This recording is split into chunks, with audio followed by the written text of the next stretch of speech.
world where achievements and accolades motivate us to do more and be more, we're often left wondering, is this really it? Deep inside, you know there is more to life.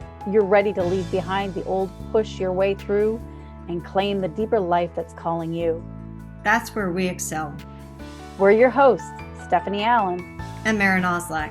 And this is the Soulful Leader Podcast. Sit back and relax as we share the shortcuts we've uncovered to help you make shift happen.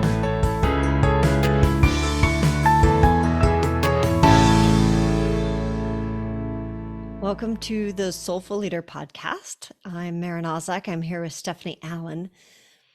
And we were just having a really rich conversation about relationships and the power of relationships to be mirrors for us and allow us to evolve who we are as humans and beings, as leaders, and especially as soulful leaders.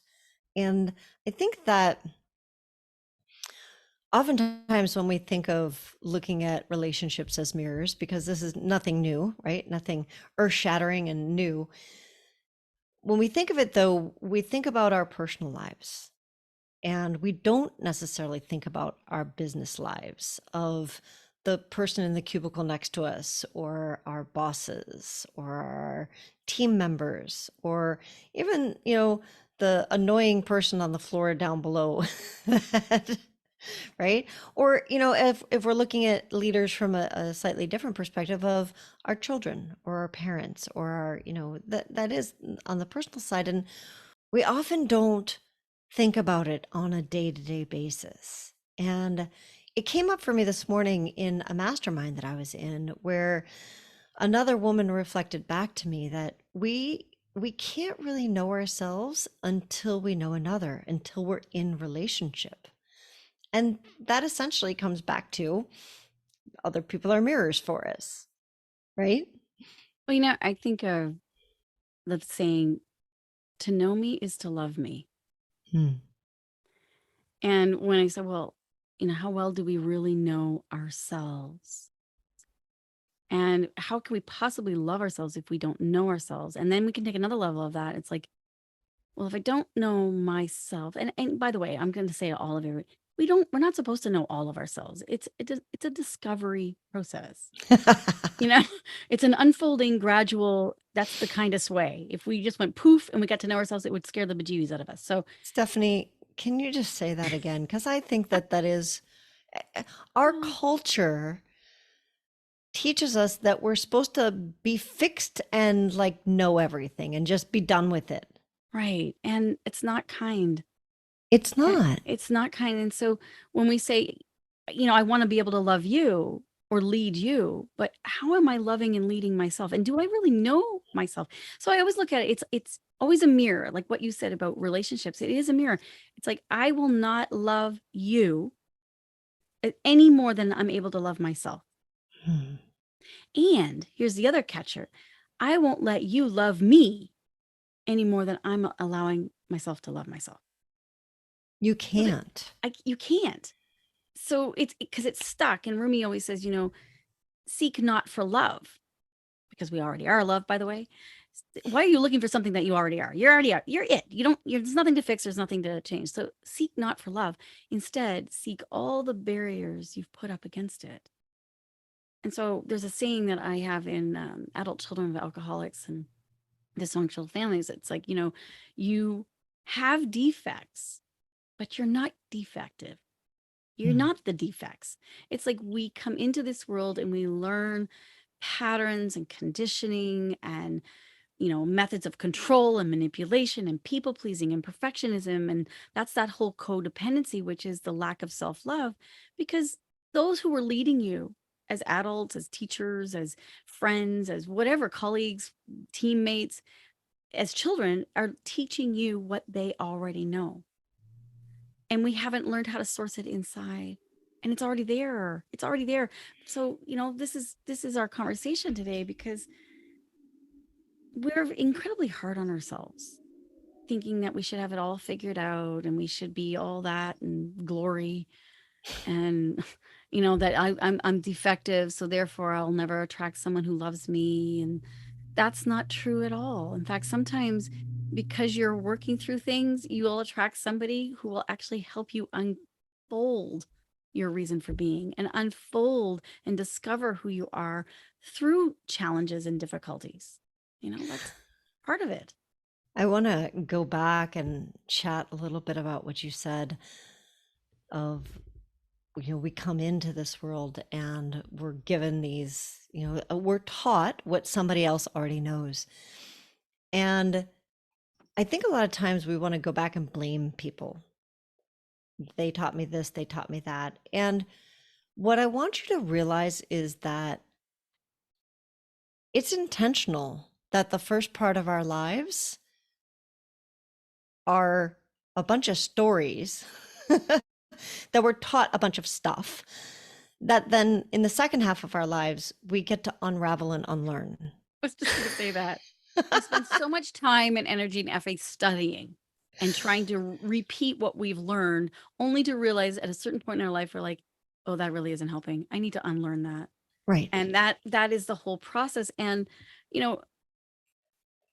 I want to say this too. It's like, I have been on a spiritual path and seeking, who am I? Why am I here? Who am I meant to become? And why is that important? Like what we had in Daniel and Jill's podcast. I have been searching for that for 30 years or longer, really, but consciously 30 years. And I had a good friend of mine say to me, he's like, 70, like, when are you gonna aren't you just gonna get there? Like, when are you just gonna figure it out? When are you gonna get it, Yeah, Stephanie? like, come on. You keep doing the same thing. Or at least that's from the outer, that's what it looks like, right? You keep doing the same thing. When are you gonna get it and right, move on? like, oh gosh, another workshop. Oh gosh, another training. Oh gosh, another, another therapist. And it's like, okay, so here's what I want to say. And I will say this, like probably the first part of my, I would say close to my 20 to almost 30 years, I have been seeking outside myself for my value, my worth, my reason for being on what other people told me I was or wasn't. And I did practices and I did workshops and I did the work from a place of fear of like, oh my God, I'm never going to figure it out. Oh, I'm never going to be loved. Oh, I'm not enough. I need to do more. And that person over there has it figured out, and I need to figure it out because everybody else around me does, and I haven't caught up yet. That's right. They're way ahead of me, and that person's behind me, and like kind of this hierarchy, which has only created more suffering. And, recently I had a real heartbreak, a real heart opening that's been happening. And I don't call them heartbreaks, I call them heart openings. Like Rumi says, I came up against some real hard belief systems and defects that were keeping me from loving myself and also stopping love from coming in. And I had a radical shift of saying, wow, we've said this before, I get to do this instead of I have to do this. But something changed inside me that now I can sit and go, oh, this is so loving.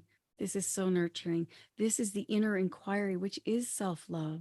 And it's a very slow, gentle process. I need to learn how to be patient. So just to be Self is clear, patient. Yeah. your heartbreak is what you were able to rest into and say, this is so loving. This is so That's right. kind. And that brings another point that you just made too, is that if I do not believe that the universe is friendly, so I've had my heart broken open many, many times, like lying on the floor, sobbing, sobbing, sobbing, sobbing.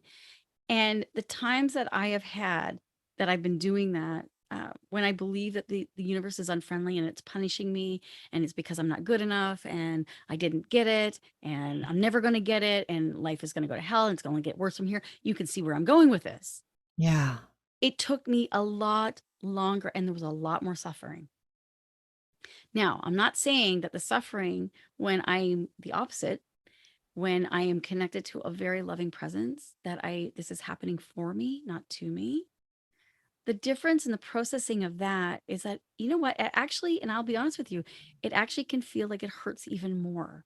Why? Because I'm more in my body and I'm not dissociated. I haven't left my body. I'm not trying to stuff my emotions or avoid them or distract myself from feeling. I'm coming from a loving place this time of saying, this is happening for me. Therefore, there must be a higher reason for this. And I allow myself to open. So this is where the allowing comes in. You don't surrender to anything unless you trust it. And so, yes, it's hard. Yes, it's painful, but it's different. And it's more, I almost want to say like a conveyor belt or an elevator. It almost like pulls you up rather than keeping you mired in the muck. And I've been mired in the muck for a long time. And I see clients of mine who get mired in the muck and go, if the shoulda, woulda, coulda, oughtas, the itty bitty shitty committee is like right on full force. And I'm going to say two things. If you want to get out of that mire in the muck, stay curious and allow yourself to connect to a loving presence that this is happening for you. It will move things. It'll move things gently and you'll get the gifts differently. When you talk about that, what comes up for me is when you say stay curious, is we're trained to be critical. And even the term critical thinking, which I love critical thinking. I'm very glad that I know how to use critical thinking. And we oftentimes put a belief on that's like the be all and end all. Like that's what I aspire to. Instead of realizing it's a tool, it's just a tool. And critical thinking can be used to bash myself Yes. or to support myself, right? A hammer can be used to, build a beautiful building. It can also be used to whack somebody upside the head.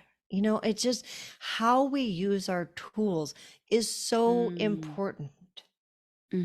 Absolutely. And so the staying in curiosity allows us to use our critical thinking to find the open answers instead of the closed answers. And when I say that,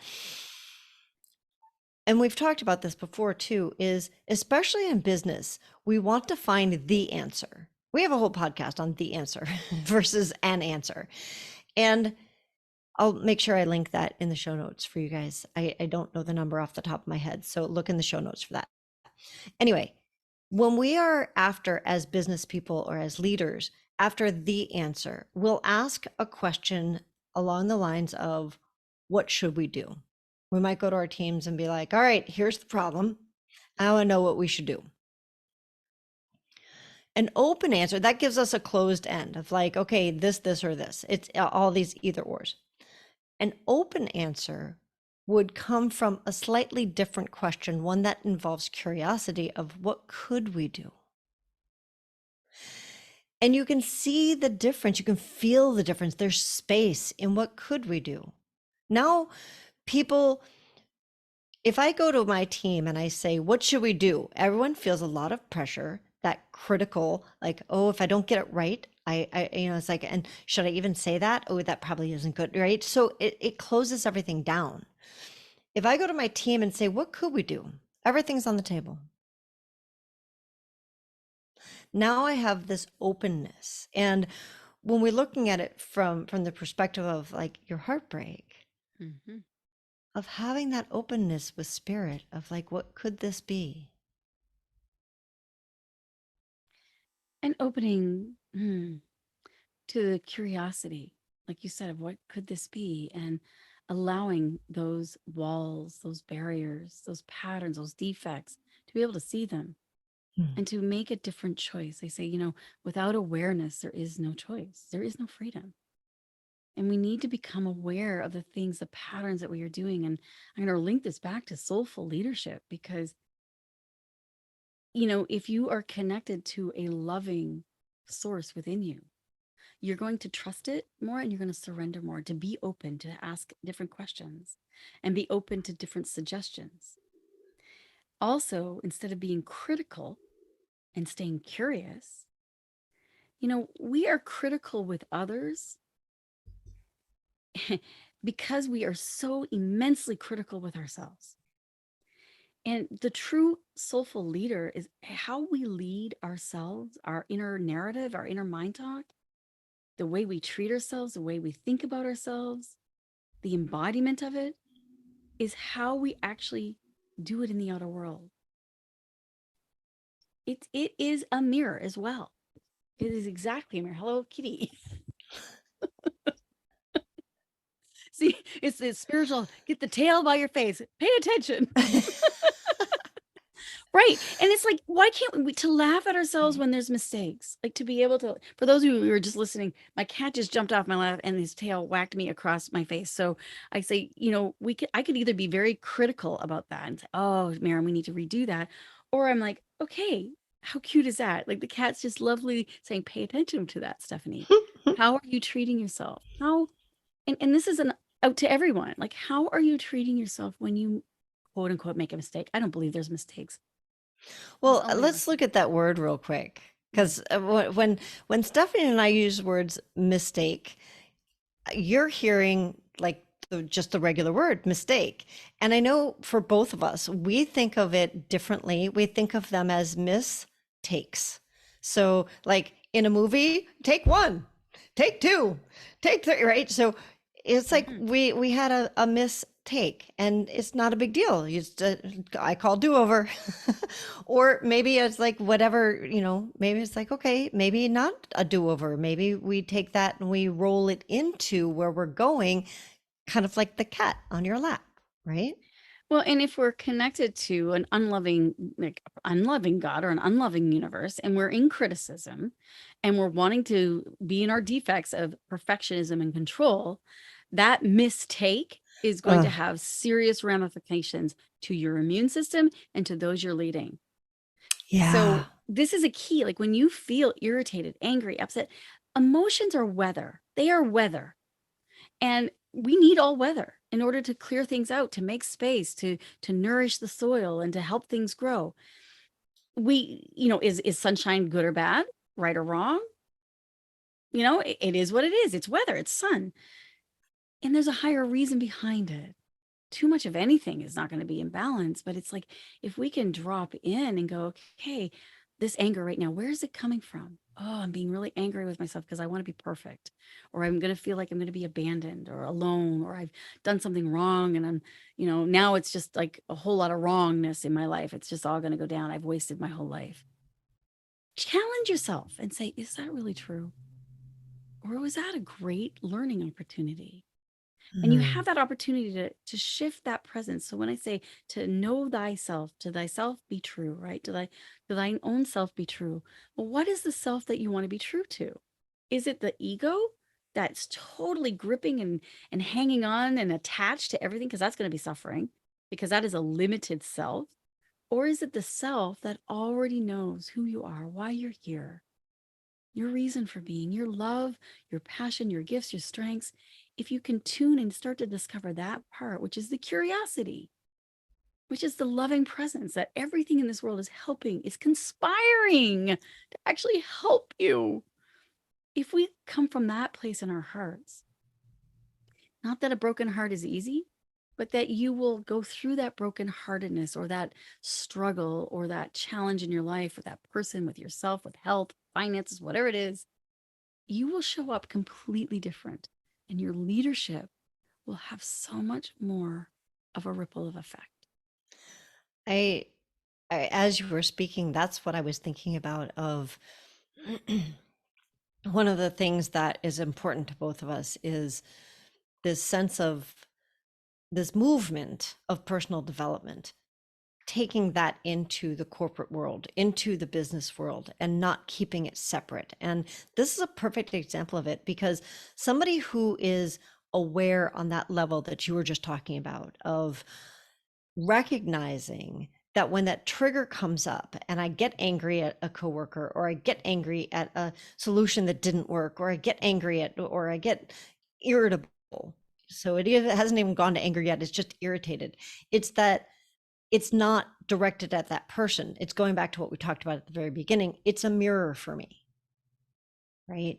So if now I'm a leader in an organization that can really get that, the power of my leadership has grown exponentially because I now give permission to all of those people around me, not just under me, but next to me and above me too, to have space for that in their own lives and to have their growth happening. And if we are not in business to support the growth of all of those around us, why are we in business? Yeah. Why are we Is it doing just what we're doing? right? Is it just for the bottom line? Is it just for profit? In which case you're not listening to our podcast anyway. So Right. And that's for the ego. And it's not to say yes. that that's wrong, because you can have what you want. You can get those things. But to make space for more than just your ego, I just heard this. It's like how we lead is also how we love. Hmm. And how we love is how we will lead. And the two are unitely like they're so connected. You had mentioned about community when we were talking earlier before we started the podcast. And I love those words, like breaking them down. I always call it the alpha beta. We think of our words, our alphabet, but it's like every word I'm always looking at, well, what's the alpha beta about that? Community. When we work together, when we come together, when we mirror differences or struggles for each other, we are actually co-presencing each other, and we have an opportunity to create a new immune system. That's called evolution. Every virus in your body, and it's interesting, we just came through, a pandemic, but every virus in your body literally is always, always helping to upgrade you, to evolve your immune system. And so, and so, and so are the challenges in our life. They are evolving us. And when we come together and we remember that it isn't about criticism, it isn't about being disconnected from an unloving universe, but it's about connection. It's about, curiosity. Then we have a whole new immune system and resiliency to move through life and to lead from our souls. It's totally now is the time. We have done 250 plus years of leading from our egos. Imagine a world, please, all of you, this is a great practice to do, is like take a moment when things get rough and difficult, and take a moment when they are wonderful and beautiful, and say to yourself, can I imagine a world where everyone is leading from love, from joy, from peace, and we're all leading together in harmony? The more we imagine it, the more it's possible, the more we step into it. And now is the time.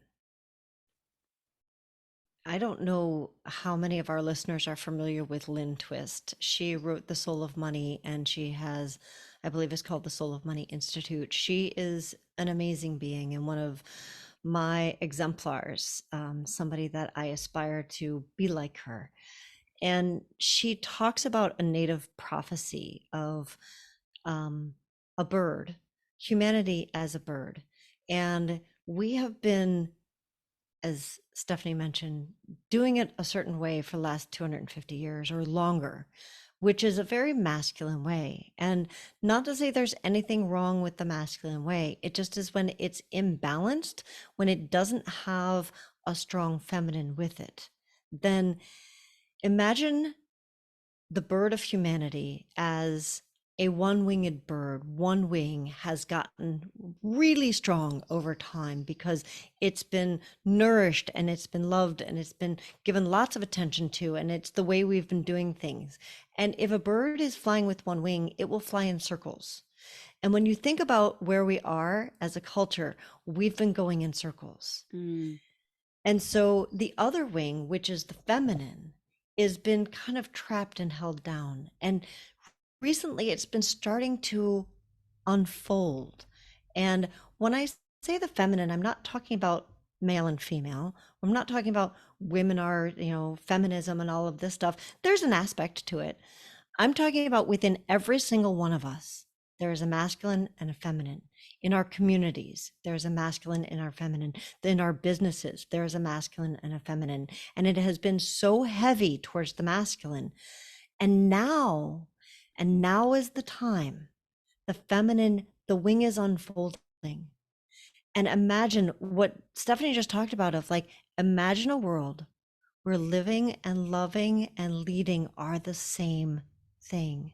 That the love, the wing, that is the compassion, that is the community, that is the internal, that is all of those nurturing things is expanding. And then we can soar instead of flying in circles. We can slow down, we can speed up, we can land, we can soar. Like imagine just walking around with one arm. Really. And I know there's people that are out there, but it's like, it's hard. If you've ever hurt your wrist and you're all of a sudden you can't use it and you realize like how much you depend on it, how important it is to you in your life. And for those of you that are having maybe some challenge with the feminine masculine, you can say yin yang if you'd like. It's the inner and the outer, the up, the down, the listening, the internal part of ourselves, the internal leadership that is so required right now. Because we've gone so far in the outer leadership, we need that internal to start to balance it, to harmonize it. And that is in all of us. It's not in men and women. It's in men and women. It's in all of us. So not just one or the other. And I think that our listeners, the people who are soulful leaders, you're resonating with this and you feel it. You felt that call. Whether you're masculine or you're a male or a female or however you identify, it actually doesn't matter. It's feeling that call to, being a full spectrum, soulful leader. And, that's why we're doing this podcast, and we're in the midst of creating a community. I know I've mentioned that before, and it's taking a little bit longer than I originally thought. And that's because we care so much. We really want it to be the right place. And so there's been a lot more exploration along those lines. So as soulful leaders, I was saying how leading is the same way you love, and loving is the same way you will lead. They're one and the same. So here's the practice for this week.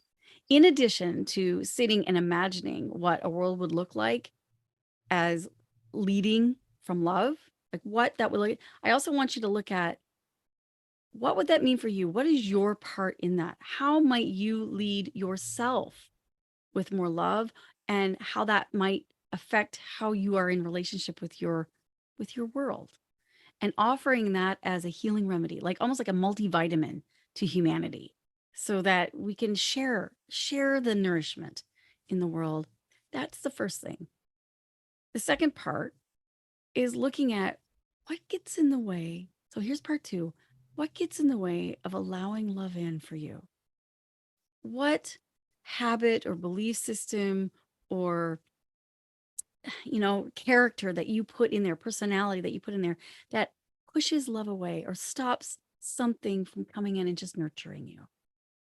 And this is a key again. And again, use this as an opportunity to really discover your inner leadership so that you can so gift it to the world, because the world is in so much need. So I would love to get to know all of you soulful leaders a little bit better out there, and find out from you what's important to you. What are some of the challenges that you're experiencing as you go through your day in business, whether it's as an entrepreneur, as a leader of a family, of a large corporation? It doesn't matter. I would love to hear that. So we have got 2 places that you can contact us. One of them is on Facebook called, both of them are at Soulful Leaders. One of them's on Facebook and one of them's on LinkedIn. We'd love to hear from you there. So thank you so much for joining us this week, and we will chat with you next week. Please do consider letting us know what's on your hearts and sharing that with us. Have a lovely week.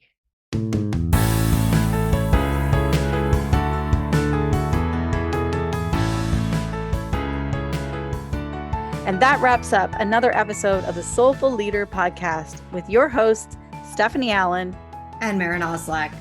Thank you for listening. If you'd like to dive deeper, head over to our website at thesoulfulleaderpodcast.com. Until next time.